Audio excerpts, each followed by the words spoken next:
When I was a child, I had two near-death experiences. But let me give you a little background of my childhood so this all goes into context. So my childhood, my mom was an alcoholic and my dad was absent. And so I had to grow up really quickly. I was one of three children, and then my mom, when she was remarried later in life, I had a stepsister as well. But I had to be an adult very early in my life. And so, you know, it was a really challenging childhood. My mom was dysfunctional in the sense that she was an alcoholic and she was not a nice drinker. You know how some people get kind of friendly when they drink.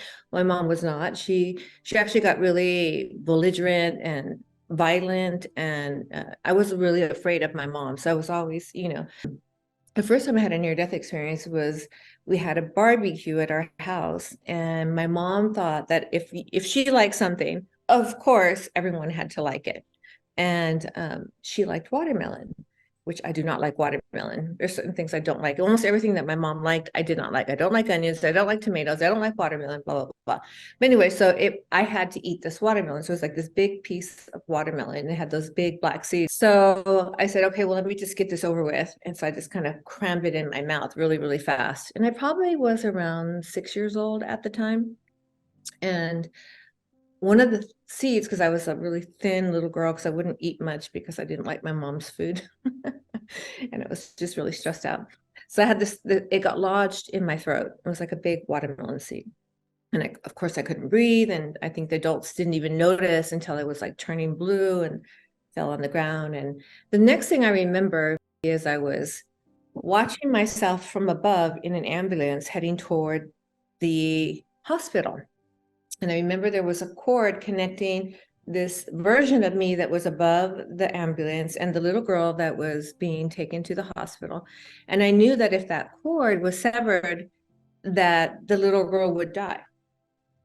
And so I said, I knew that I had to stay close to the ambulance. And it was like a really stormy day. And I just remember following the ambulance. That's all I remember about that. So that was my first near-death experience. And my childhood continued on. And, I would frequently be woken up by my mother, who would be like dragging me down the hall, typically by my hair, and yelling at me because I did something wrong, whatever that might be. So this one particular morning, she came in and she, pulled me out of bed. I was in my little Cinderella pajamas and, threw me in the kitchen. She was like, I told you to clean the grease on the ceiling and you hadn't done it. And I remember, her retiring and me getting up on the counter to clean this black grease spot above the stove.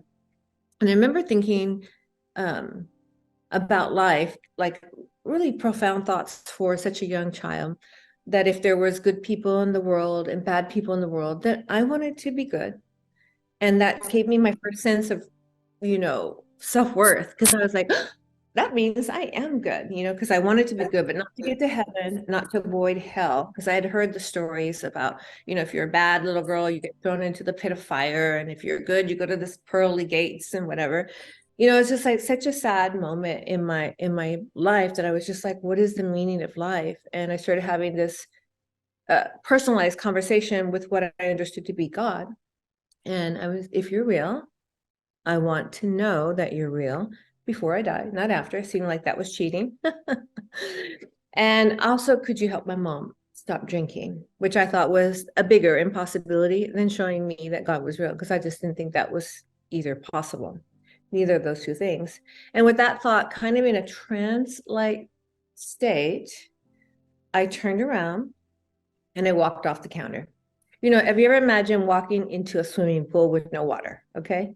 That was the sensation that I had. I stepped off the counter and then your head kind of goes down. And then I started hurling towards the ground. But in that moment, this is where it gets kind of interesting.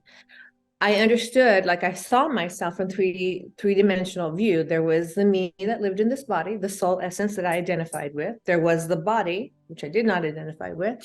And then there was this all-pervasive entity that was also me, I call it all-knowing observer. So three different parallel versions of myself at the same time.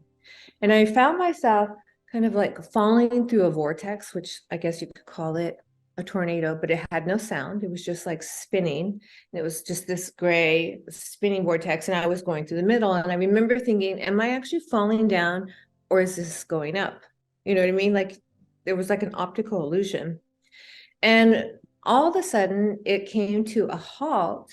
And I found myself out in space. It was like a serene velvet night.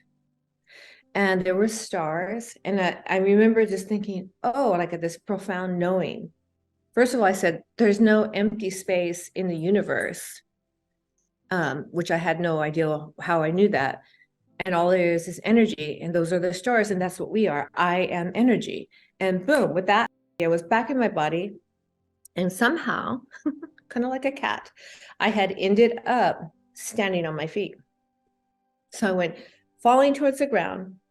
So of course, because we like to, you know, kind of make sense of what's happening to us, especially at that age, I thought, well, I must have fallen and hit my head or seen stars and somehow made it to my feet, but unconsciously, but that's what I figured had happened. So I went to the bathroom, running to the bathroom because it was kind of like, it was this very all-inspiring experience. I wanted to know what had happened. There was not a bruise, there was not a bump, there was not a cut. So I called my brother. I was like, Mark, and you know, God save me. And he's like, what? Like again, God was not welcome in our house, and there wasn't a word that was ever thrown around or even considered. My mom said that, you know, anyone, all the religious people were a bunch of GD hypocrites. That was what she said about, you know, religion. So there wasn't a lot. And he started laughing. I started laughing, my brother, and he's like, you've lost it. Like, God saved you from what? What are you talking about? And I told him I fell out of my body. There was three of me. There was this all pervasive knowing being. There was me. There was this vortex. And he was just laughing. He's like, okay. And I said, that's fine. I said, I realize it sounds, even at that age, I understood that this sounds very weird. And I knew that the experience was exclusively for me. It was a very big bedrock in my, the rest of my life, because I had this experience. I knew there was something more. When I was out there in this space and time, I felt this all pervasive love and unconditional and light and warmth and acceptance and worthiness and union with all things. And so shortly after this experience, I said, okay, Mark, never forget, just remember, because this is going to seem like a dream someday, I'm sure. So every year I would say to him, I was like, hey, Mark, do you remember? He's like, yes, I remember. Yes, I remember. But my mom's drinking issues were getting worse and worse, as typically happens, right, when people drink. So she was getting more and more belligerent. And so at 17, I left home. And I remember her going away speech was like, you don't have a family, you're going to be a whore, you're going to be a prostitute, you're, you know, going to amount to nothing. I don't ever want you to call me again. I don't ever want to see you again. You're a big disappointment, which was crushing, right? Because all I wanted her to say was like, come home. But she didn't. And, you know, when you're young and on your own, I was so innocent. I mean, I was really used and abused by quite many people. I mean, one of my friend's husband showed up at my door early in the morning. We won't go into what happened, but you can imagine it was not good. And just bad stuff happened. So I was just a matter of like surviving. And I just couldn't figure out why life was so tough. So then I got married and I had two children, and my husband was really quite, my first husband, quite a lovely man, except for he really liked women and multiple. Well, he was multiple women. So that lasted 13 years only because I didn't want to get divorced. And I had always said that I would not be my mother and I wouldn't get divorced. And of course, never say never. So we ended up getting divorced, and I felt like, you know, Cinderella, the slipper didn't fit, like the truth was out about me, the secret was out, like all my disguises had been unveiled, and, you know, I was again seen for what I really was, which was unworthy. And so that was a really hard time in my life, I was alone, I was living in Dallas, I had no friends, we lived in Mexico, I moved away. I knew nobody here, and it was just a really, really hard time. So I didn't date. I wasn't really into any of this. I just was taking care of my kids. So I remember a friend of mine that I had met at the gym, and he's like, "Hey, I have this house in Vail, and we're going skiing, the whole family." And I was like, "Well, I'm not really ready for a relationship, but I'll come with you as long as my cousin could come." And my cousin she was cousin by marriage, not a true cousin, but she felt like my blood sister. And so she said, "Sure, I'll go with you." And she plays the clarinet, or played the clarinet for the Dallas Opera. And she was very talented and beautiful. She was this loving, wonderful person. So we went on this ski trip, and this is when it gets really juicy. This is when my whole life started to change. So we weren't having the most fun on this trip. I mean, they drank and they smoked and they cussed, the whole family. We just did not fit in. And so I said, to her, I was like, "I'm not having a whole lot of fun here, and I miss my kids, and I just want to go home." And so I told him, "Hey, I want to leave early because I want to get home and see my kids, and it's just not a good fit for me. I don't know that I was ready to date." And I just kind of excused myself. And he said, "Yes, I understand. I think he was ready for me to go." Anyway, we were on our way back to the airport. I think he took the wrong way. Instead of going down, he went up or something to this effect. Anyway, ended up like skinnied on the road. It was a blizzard, ice storm. The car is spinning around. The car coming down the mountain hit my side of the door, which crushed the door in. And in this experience, this is when I had my near-death experience, the most poignant one that I'll share with you, where all of a sudden time slowed down, and I recognized that I was about to die. I was like, "Oh, I didn't know I was going to die today." Like, everybody in the car was screaming, and I was like this calm, like Zen person. I was like, "Oh, I didn't know I was going to die today." And the car is being questioned, and I'm just kind of just going, "Oh." And then I remember looking back at my cousin, and she was being thrown side to side, and her head was hitting, it was a little Jeep, so her head was hitting this side, and then her head was hitting this side, and then her head was hitting this side. This was February 23rd, 1997, by the way, a date when I will never forget. And I remember just having compassion and looking back over my shoulder at her, and that's when I felt real deep remorse about what was happening, because I thought, "Oh my God, I brought her on this trip with me, and now this is what's happening to her."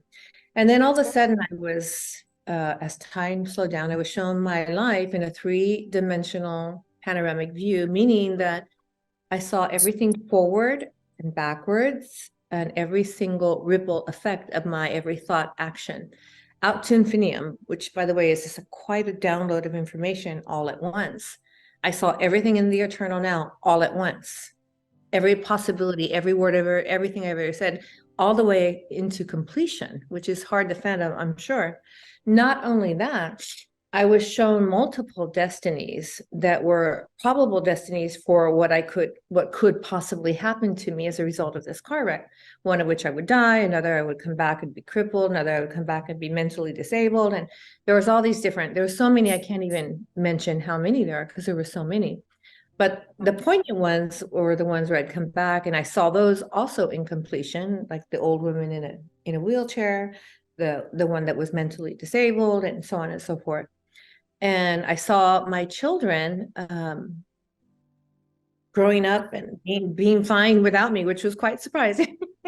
I saw their whole ripple of their life. I was shown that they would, regardless of what I chose, that each soul is here for the bliss of its own existence, and that their destiny would continue on without me, which shocked me, because I was such a mother bear. I always felt like my impact in my children's life was poignant and necessary. And I was shown, no, each soul's here, and it all works together for the good. So whatever happens with you, so I was shown that they would have children. I shown they would get married, finish college, all the stuff that they're now doing, by the way. And I was shocked. And then I was shown three very poignant things that I'll never forget. And the first one was, I was shown that I had never really seen the sun rise or set, which of course I had. But I had never really seen it. I was always in the utilitarian sense, seeing and doing and being, because I had to survive. It was kind of survival mode. So you saw the sun set, you saw it rise, but you never really deliciously knew the metaphor of that, like the arrival of a day, the end of the day, life expressing itself in the way that life does. And so I was shown like the opportunity just to see the sun rise one more time. And I was shown that I had, which is a really funny and poignant thing, I'd never really smelled freshly cut grass, like mowed grass, which I had this overwhelming aroma. And I was shown the beauty of just like earth, that earthy smell, like I had never really appreciated basically being on planet Earth. And then the third, which I think is the most important, is that I had never really reached out and touched someone. And of course I had. I mean, I had 3 children. I had 6 pregnancy and 2 children. So I had 4 miscarriages, which is, by the way, really hard on a marriage. Which is one of the reasons I think that my first marriage failed. It was just a really hard marriage.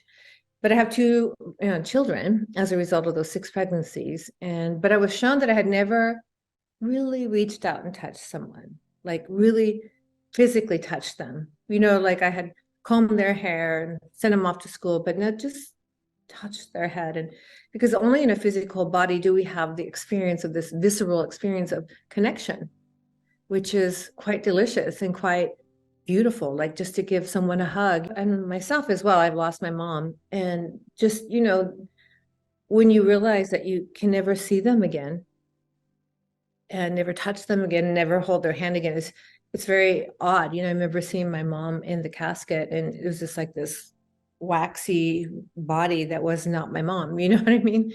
And just the idea that I could never reach out and give her a hug again. So I was shown these things, and I was like, well, it's too late now because I'm going to die. And I remember thinking, well, I'm going into the light was kind of the last thing I was thinking. And then I was shown, somehow taken to a hospital back in this day, 1997.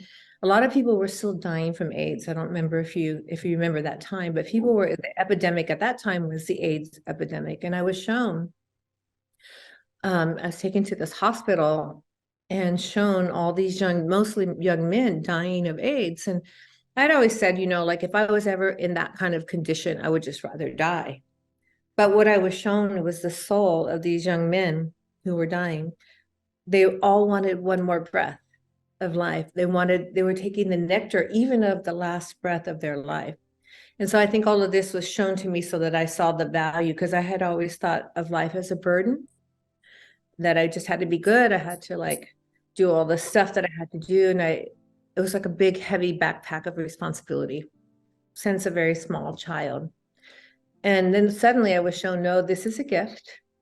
Each soul is here for the joy and the bliss of its own existence, including you. And I was kind of shocked about the including you business. I was like, oh. And I was like, well, it's too late now because I'm going into the light. And that's when I started so apparently we fell. I was talking to Carmen, who, by the way, Carmen, my cousin, survived. And that's a really wonderful story, longer story, but a miraculous story, her recovery. And I was talking to Carmen the other day about it, and she was like, we fell 80 feet and we flipped 10 times. I thought I guess we fell 25 feet, hit the ground, and then we continued on because we flipped 10 times and it was 80 feet.